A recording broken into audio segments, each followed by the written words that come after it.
Good day, everyone. We are here to provide our comprehensive findings and lessons learned from the Kearl All Sands Business Report.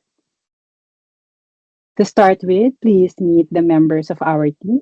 We have Andres, myself, and of course, Myra. To give an overview, we know that Imperial Oil Limited is one of Canada's largest petroleum companies, which is currently facing heightened scrutiny due to environmental, social, and legal controversies stemming from operation at its flagship Kearl Oil Sands project in northern Alberta. While the project remains vital to the company's revenue generation through bitumen extraction and processing, recurring incidents of toxic tailing spills, water contamination, and delayed public disclosures have resulted in significant reputational damage, regulatory scrutiny, and legal challenges.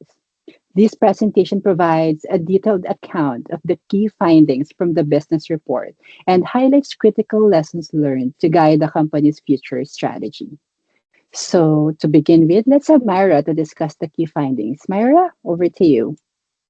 Thank you, Ash. Good evening, everyone. Here are the key findings regarding the legal, environmental, and social challenges Imperial Oil faces.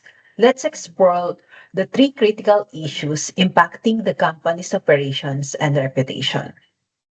First is regulatory weaknesses and legal challenges. There is inadequate enforcement, litigation, and penalties. Then second is environmental mismanagement, ecosystem damage, and climate commitments. Then the third and the last is social and reputational risk, impact on indigenous communications, erosion of public trust, and corporate reputations. Let's first discuss the number one key findings, which is regulatory weaknesses and legal challenges. Our analysis identified significant gaps in regulatory enforcement by the Alberta Energy Regulator. This has led to persistent environmental violations, culminating in public criticism and legal action by the Athabasca Chippewa First Nation. Ongoing litigation underscores serious allegations of negligence and environmental racism. Additionally, the financial penalties imposed thus far have proven ineffective detriments. These findings indicate an urgent needs of stronger internal compliance measures and proactive engagement with regulators. Then second findings is environmental mismanagement. Toxic tailings spills have devastated aquatic ecosystems, threatening biodiversity and public health. These incidents also jeopardized alignment with global climate goals, including the Paris Agreement, further impacting our international reputation. Addressing these environmental management lapses is essential for compliance and positioning the Imperial Oil as a leader in sustainable energy practices. Then the last key findings is social and reputational risk. Indigenous communities, particularly the Athabasca Chippewa First Nation, have faced significant harm due to contamination of water and land. This has disrupted cultural and traditional practices, amplifying public outcry over environmental racism. Furthermore, delayed public disclosure and inadequate communication eroded public trust. While we've attempted to manage our reputation through PR's effort, skepticism among stakeholders continue to grow, signaling the need for transparent and more meaningful engagement with affected communities. The next part is to be discussed by Ash. Thanks, Myra. Now we will discuss what we have learned from this issue so far. And there are a few on the list. First is the need for systemic overhauls. The company challenges reveals broader systemic failures in regulatory adherence, stakeholder engagement, and operational transparency. Addressing these issues requires a holistic approach that integrates compliance, sustainability, and ethical accountability into the core business strategy. Next, we have stakeholder centric solutions are imperative. The absence of meaningful collaboration with indigenous communities and local stakeholders has intensified grievances. Building trust demands active dialogue, transparency, and a genuine commitment to addressing community concerns. Third, we have proactive environmental management is critical.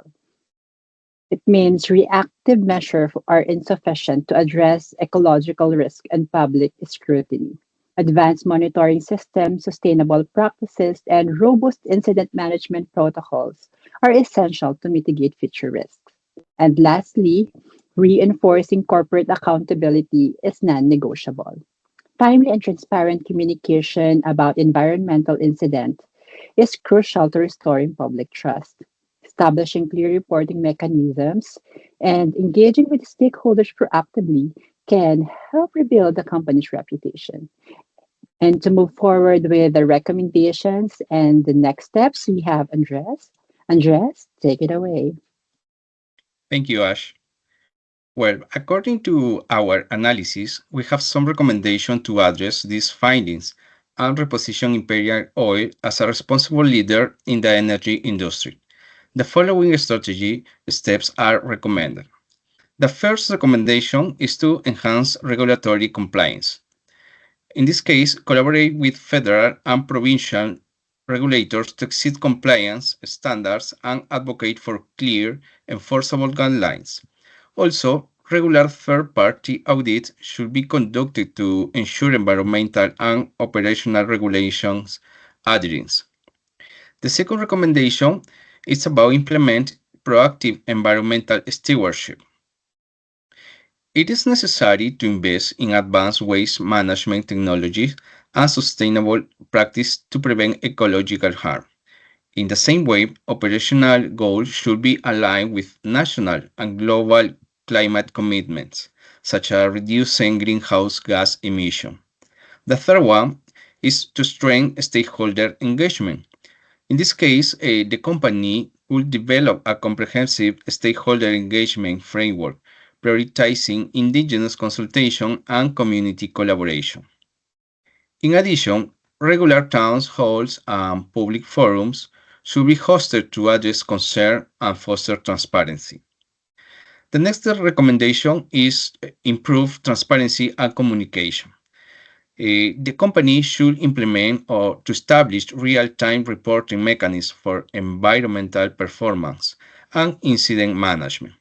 Therefore, detailed environmental impact assessment and updates should be shared through accessible public platforms. Last but not least, build internal capacities. This recommendation is pretty important to train employees in ethical governance, conflict resolution, and stakeholder engagement. This will be done by creating interdisciplinary teams to integrate environmental, social, and legal expertise into decision-making process. These were our recommendations.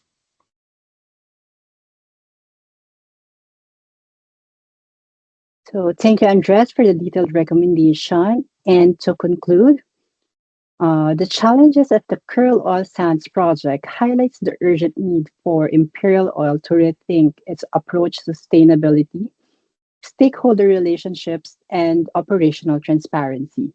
By adopting a proactive, stakeholder centric strategy and embedding ethical and sustainable practices into its core operations, Imperial Oil can mitigate risk, rebuild trust, and position itself as a leader in responsible resource management. The findings from this report provides a clear roadmap for addressing current challenges and ensuring the company's resilience in a rapidly evolving business and regulatory environment. Immediate action on this recommendation will be critical to safeguarding Imperial Oil's future. And that ends our presentation. Have a good day, everyone.